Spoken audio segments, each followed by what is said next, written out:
ببینیم یه خرید معمولی تو انگلیس چقدر در میاد. هی میخوام حرف بزنم انقدر باد میاد نمیشه. رفتم خرید، میخوام امروز پاستا درست کنم.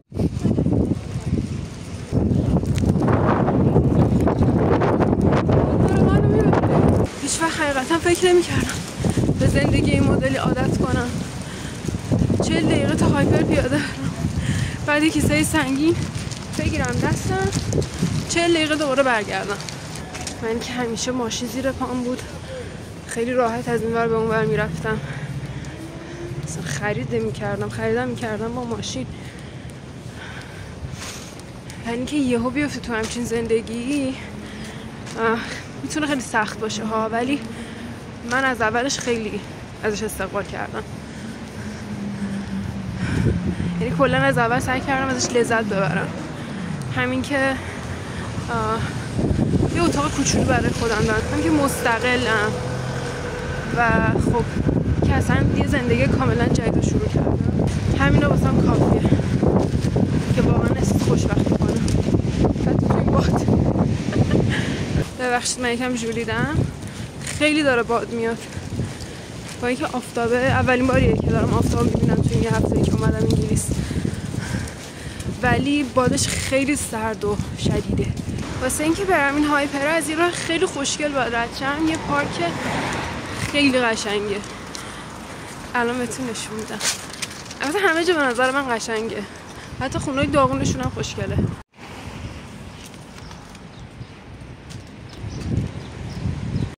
پارک اونجاست و دارم اونجا. نمیتونم برم چون کاپشنم رو باد برد.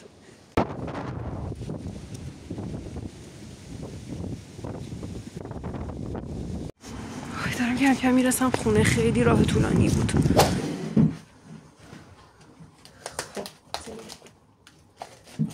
چیا خریدیم؟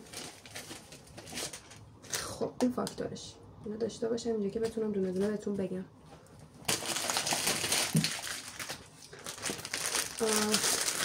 دست قارچ خریدم، 200 گرم قارچه، 1.19 پوند. شما همه اینا رو به ریال تبدیل کنید، قیمت ها دستتون میاد که چه شکلیه. پوند فکر میکنم آخرین بار 100,000 تومان قبل از اینکه من بیام.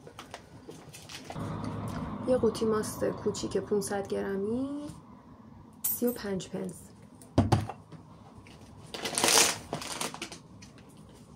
بدون آناناس 99 پنس. یه سس پاستا 65 پنس. چرا تو دهنم؟ یه قوطی شیر کوچیک 85 پنس. یه بسته پنه 41 پنس.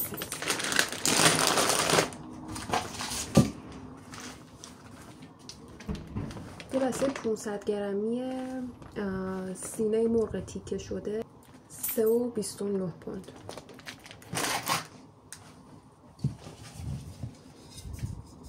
یه دونه اسپری خوشبو کننده گرفتم، خوشبو کننده اتاق.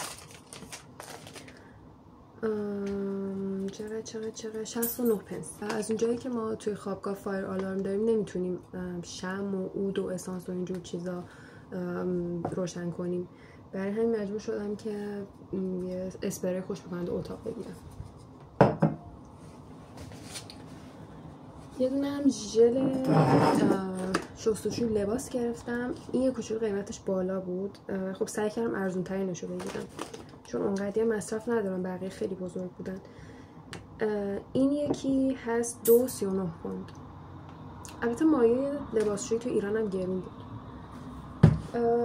ولی کلا مواد غذایی اینجا یه کوچولو قیمتش بهتر از ایران نمیشه گفت. مثلا من یادم نمیاد آخرین باری که یه ماست نیم کیلویی 35,000 تومان خریدم کی بود تو ایران.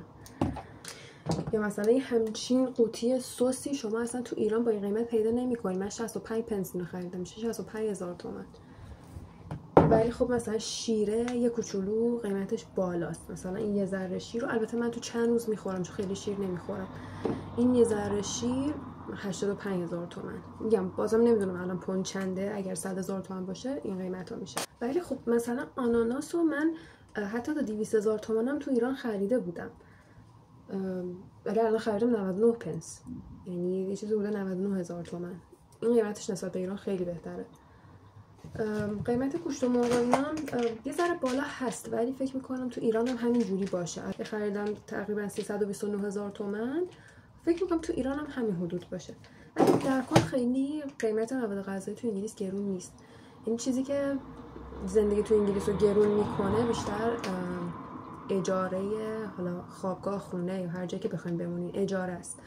ولی خیلی اگر بخواید خرید کنین چیزی نمیشه. یعنی کل الان خریدای من روی هم رفته، این چیزایی که دیدین شده 10.81 پوند، یعنی تقریبا حدود 1 میلیون شما حساب کنید.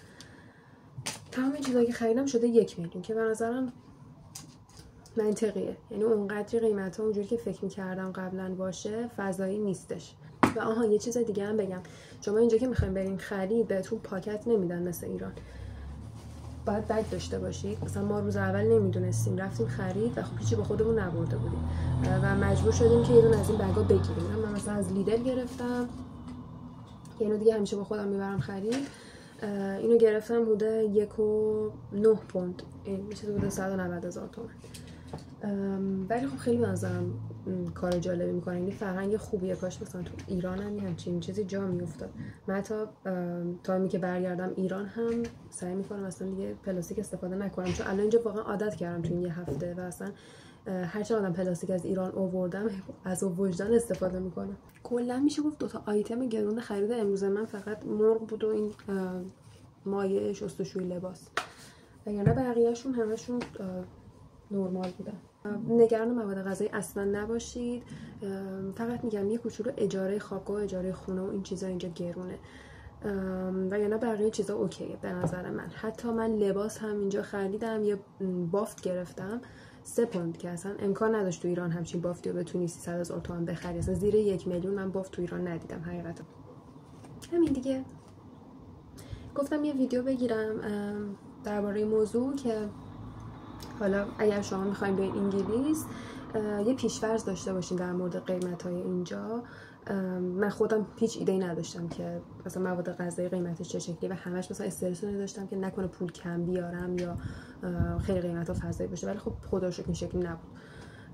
و آره اگه از قبل بدونین که قیمت‌ها چه شکلیه، یه دید بازتری دارین که اصلا چقدر پول با خودتون برین، چقدر کافیه، به هر حال میتونین برنامه‌ریزی کنین واسه پولتون. و همین، حالا امیدوارم که به دردتون بخوره این ویدیو و اگر که حالا کمی کاستی چیزی داره، به خاطر اینه که خب ویدیوی اولمه و